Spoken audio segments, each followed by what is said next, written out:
వి gold trusted gold buyers తాకట్టులో ఉన్న బంగారాన్ని విడిపించి ఈ రోజు ఉన్న మార్కెట్ ధరకే కొనబడును. మరిన్ని వివరాలకు సంప్రదించండి 77107720. ఆమదాల రంజిత్ రెడ్డి ఎస్ఎఫ్ఐ సిద్దిపేట జిల్లా కార్యదర్శి. ఈ చేర్యాల మండలం చేర్యాల పట్టణంలో ఉన్నటువంటి శ్రీ చైతన్య అలియా శుభోదయగా నడుస్తున్నటువంటి విద్యా సంస్థలు, అట్లాగే ఓక్లే ఇంటర్నేషనల్ స్కూల్ పేరుతో విద్యా సంస్థలను నడుపుతూ ఉన్నటువంటి పరిస్థితి ఉంది. ఈ శ్రీ చైతన్య అలియాస్ శుభోదయ పేరు మీద పర్మిషన్ లేకుండా దాదాపు 2 సంవత్సరాలు విద్యా సంస్థలని కొనసాగించినటువంటి పరిస్థితి ఉంది. ప్రధానంగా ఓక్లే గత సంవత్సరం వచ్చినటువంటి పరిస్థితి ఉంది. దానికి ఎలాంటి పర్మిషన్, ఇంటర్నేషనల్ పర్మిషన్ లేదు, సిబిఎస్ పర్మిషన్ లేదు. దాన్ని ఇంటర్నేషనల్ బోర్డు పెట్టుకొని ఈరోజు చేర్యాల చుట్టుపక్కల ఉన్నటువంటి మండలాలు విద్యార్థులకు ఆకర్షణమైనటువంటి ఫ్లెక్సీలు వేయడం జరుగుతూ ఉన్నటువంటి పరిస్థితి ఉంది. దానికి ఆకర్షణమైనటువంటి విద్యార్థులు మోసపోతున్నటువంటి పరిస్థితి ఉంది. ఎందుకు ఈనాటి పర్మిషన్ లేనటువంటి స్కూళ్లకు ఇంతగానం ఫీజులు వసూలు చేస్తున్నటువంటి పరిస్థితి ఉంది. ఎందుకు ఉన్నటువంటి స్థానికంగా ఉన్నటువంటి ఎంఈఓ గారు స్పందన లేకుండా పోతా ఉన్నటువంటి పరిస్థితి ఉంది. 2 సంవత్సరాలుగా ఈ విద్యాశాఖ అధికారులు కళ్ళు కప్పుకొని నడుపుతా ఉన్న విద్యాశాఖ అధికారులకు ఎందుకు ఇవి స్కూళ్ళు కనిపించడం లేదా అని ఎస్ఎఫ్ఐగా భారత విద్యార్థి ఫెడరేషన్గా డిమాండ్ చేస్తా ఉన్నాను.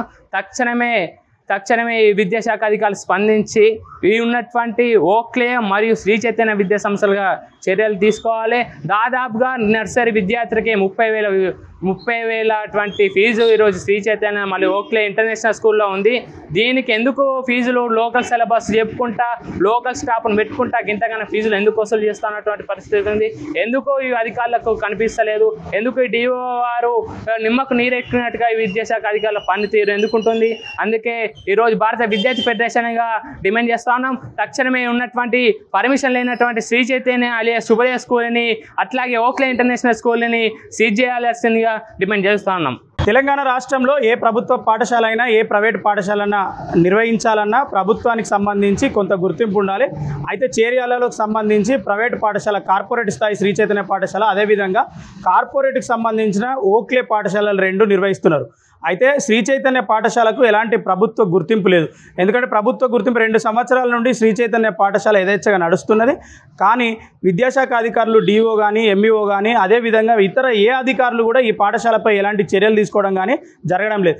ఎందుకంటే శ్రీ చైతన్య పాఠశాల, కార్పొరేట్ పాఠశాల వేల ఫీజులు వసూలు చేస్తూ చేర్యాలలో ఎలాంటి గుర్తింపు లేకుండా నడుస్తున్న నిమ్మకు నీరెత్తినట్టు ఉండడం అంటే వీళ్ళు పాఠశాల ఇచ్చే డబ్బులకు ఆశపడి విద్యాశాఖ అధికారులు వ్యవహరించడం సరైన పద్ధతి కాదు. అదేవిధంగా ఓక్లే పాఠశాలకు సంబంధించి ఏదైతే ఉందో సిబిఎస్ సిలబస్ అని విద్యార్థి తల్లిదండ్రులను మోసం చేస్తూ ప్రచారం చేస్తున్న ఈ ఓక్లే పాఠశాలను వెంటనే మూసివేయాలని చెప్పేసి ఎంఈఓ గారితో నిన్న కూడా మాట్లాడడం జరిగింది. ఎంఈఓ గారు ఏం చెప్తారంటే జూన్ అకాడమీ 2 తారీఖు మేము పాఠశాలను మూసేస్తామంటారు. అంటే ఈ యథేచ్ఛగా ఇప్పుడు అడ్మిషన్లు చేసుకోవచ్చని విద్యాశాఖ అధికారులే వాళ్ళకు అవకాశం ఇస్తున్నారు. వెంటనే చేర్యాలలో ఏదైతే కార్పొరేట్ స్థాయి శ్రీ చైతన్య పాఠశాల, ఓక్లే పాఠశాలలు ఉన్నాయో వీటిని వెంటనే మూసివేయాలని చెప్పేసి మేము అఖిల భారత విద్యార్థి సమైక్య ఏఐఎస్ఎఫ్గా డిమాండ్ చేస్తున్నాం. లేకపోతే 100% మొన్ననే జిల్లా కలెక్టర్ గారికి మేము వినతి పత్రం ప్రజావాణిలో ఇవ్వడం జరిగింది. ఈ పాఠశాలను 2 సంవత్సరాల నుండి ప్రభుత్వాన్ని మోసం చేస్తూ పేద మధ్యతరగతి విద్యార్థుల నుండి అనేక ఫీజులు వసూలు చేస్తూ తప్పుడు తడకలుగా విద్యను అందిస్తున్న ఈ పాఠశాలపై వెంటనే చర్యలు తీసుకోవాలని చెప్పేసి మేము ప్రధానంగా డిమాండ్ చేస్తున్నాం. నా పేరు రామగల నరేష్, నేను అఖిల భారత విద్యార్థి సమైక్య ఏఐఎస్ఎఫ్ సిద్దిపేట జిల్లా వర్కింగ్ ప్రెసిడెంట్. ఇండియా పాకిస్తాన్ తాజా అప్డేట్స్ కోసం డౌన్లోడ్ చేసుకోండి RTV లైవ్ యాప్.